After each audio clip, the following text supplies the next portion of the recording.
Last year, sinampahan ng Temporary Restraining Order o TRO ni Ticoy Aguiluz ang mga producer ng pelikulang Manila Kingpin. Di asyong sa longest story, kabilang narito si Governor E.R. Ejercito. Hindi raw kasi nagustuhan ng batikang direktor ang mga pagbabagong ginawa ng producer sa nasabing pelikula. Unang-una, nagde-demand po siya na bigyan siya ng director's cut. At pangalawa, naniningil siya ng 1 million pesos damages.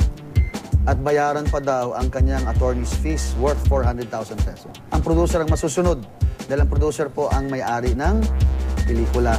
Ang director po, empleyado lang o contractual employee ng producer. Sumasama po ang loob ko dahil after 8 years na walang kumukuha sa kanyang director, ako po'y nagtiwala sa kanya.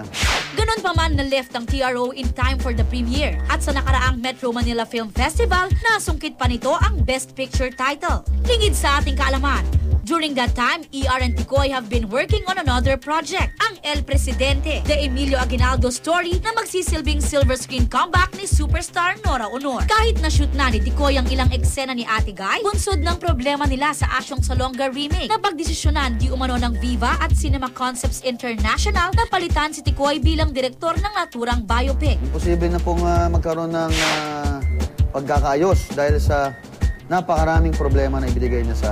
At ang humalili sa kanya, si Mark Mayley. Ang director po namin ngayon ay si Director Mark Mayley. Ang nag-direct ng Baler, kung saan nanalo siya ng Best Director ng festival.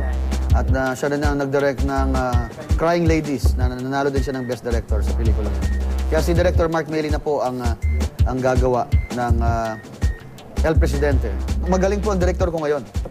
Bata, madaling kausap at magaan ka trabaho. Walang tensyon sa set. Hindi pa man ipinapalabas sa mga sinihan, talaga namang kontrobersyal na ang El Presidente.